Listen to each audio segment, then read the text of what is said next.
Alright folks, buckle up because this story is bonkers. I'm about to tell you how a group of people in khakis with a clipboard stole a house. Yeah, you heard me, stole it, foreclosed on it, took the keys, changed the locks, the whole 9 yards. And why it was the crime of the century. Was it a meth lab in the garage? Nope. Was the front yard a junkyard? Not even close. It was a flower, a single pink flower. I'm not messing with you, a flower. This is the real deal. American nightmare happening right in suburbia. This ain't a movie plot, this is someone's actual life, so hit that subscribe button right now because you are not going to believe how this goes down. This is the story of how an Hoa foreclosed on a house over a flower.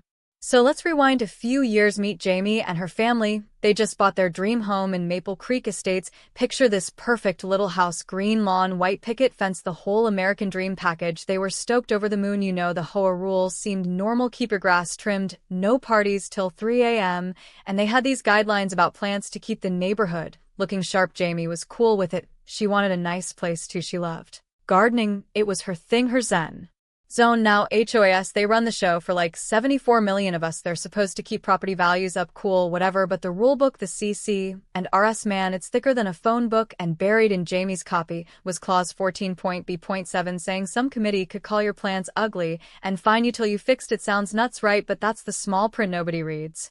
So Jamie's mom gives her this pink geranium, her mom's favorite flower. A few months later, her mom passes away. So this plant, man, it's not just a plant, it's a memory of her mom. Jamie plants it with love right in her flower bed by the sidewalk. Fast forward a couple weeks, bam, violation notice in the mail. They called it an unauthorized cultivar in the perimeter bed. Jamie called them up like, hey, it's a geranium, it's in my garden. The property manager said, sorry lady, it's in the community easement, and it's not on the pre-approved list. You gotta yank it out or fill out a $25 form for an exception. Jamie was grieving. She was busy. Life was happening. She looked at that notice and thought, this is ridiculous. It's a flower. So she tossed it. Big mistake, huge mistake. Never ever ignore the Hoa mail.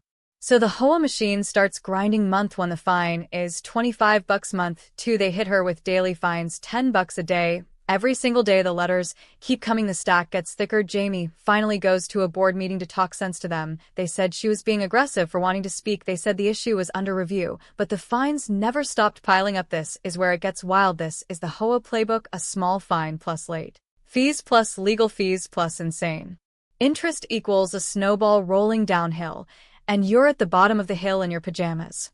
Let me break this down for you. A $250 flower fine becomes a $2,800 lien on your house, just like that, poof. And here's the kicker: in a lot of states, that Hoa lien is super priority. That means if they foreclose to get their $2,000 and your house sells for $300,000, they take their money and the bank gets the rest. You get nothing, zip, zero. You lose every single penny of equity you ever built. All that sweat, all those mortgage payments gone over a flower, a $4 plant from Walmart.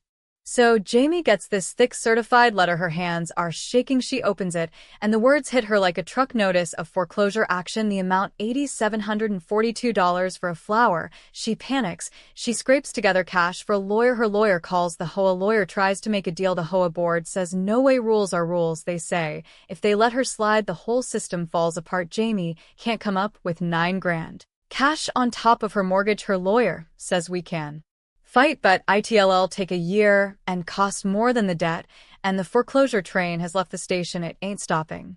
So the house goes to a trustee auction. Some investment company swoops and buys it for the price of the lien. Jamie and her family pack their lives into boxes. The last shot, she looks back at her home, and in that flower bed, the pink geranium is dead brown and brittle. They lost everything: their equity, their credit, their home, over a memory of her mom. The investment company flipped that house 6 months later, made $80,000 profit. The system worked exactly as written, and it failed every single human test.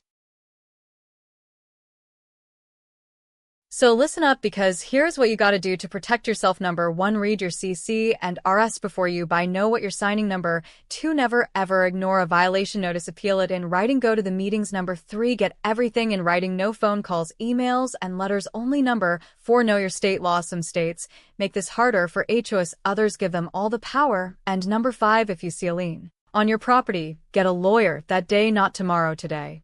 This is your home, your biggest investment. Fight for it. And if you're on an Hoa board, for the love of God, have a heart. You're dealing with people's lives, not just their lawns. Use that foreclosure power for real problems, not for petty flower drama.